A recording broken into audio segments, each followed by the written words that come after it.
વડોદરા શહેરમાં સયાજીગંજ વિસ્તારમાં આવેલ કાલાઘોડા સર્કલથી જાણીતું છે ત્યારે આજે 19.70 લાખના ખર્ચે રજીસ્ટ્રેશન થયેલા શ્રીમંત મહારાજા સર્વે સયાજીરાવ ગાયકવાડ પ્રતિમાનું અનાવરણ મેયર પિંકીબેન સોનીના હસ્તે કરવામાં આવ્યું। વડોદરા શહેરમાં સયાજીગંજ વિસ્તારમાં આવેલ કાલાઘોડા સર્કલથી જાણીતું છે ત્યારે આજે 19.70 લાખના ખર્ચે રજીસ્ટ્રેશન થયેલા શ્રીમંત મહારાજા સર્વે સયાજીરાવ ગાયકવાડ પ્રતિમાનું અનાવરણ મેયર પિંકીબેન સોનીના હસ્તે કરવામાં આવ્યું હતું, જેમાં ખાસ ઉપસ્થિતિમાં મેયર પિંકીબેન સોની તથા ડેપ્યુટી મેયર ચિરાગ બારોટ તથા સ્થાયી સમિતિના અધ્યક્ષ ડોક્ટર શીતલ મિસ્ત્રી તથા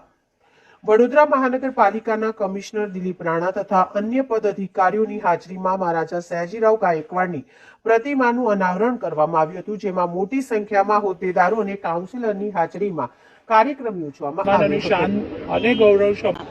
સર સયાજીરાવ ગાયકવાડજીની પ્રતિમા 1912માં વડોદરા શહેરના મધ્યમાં એટલે કે સયાજીગંજ વિસ્તારના મધ્યમાં મૂકવામાં આવી હતી। ત્યારે પ્રિન્સ ફતેહસિંહરાવ ગાયકવાડજીની પ્રતિમા તેની સાવ નજીકમાં પંચમુખી હનુમાનજીની મંદિરની સામે જેલ રોડ ખાતે પ્રતિસ્થાપિત કરવામાં આવી હતી। સમય જતાં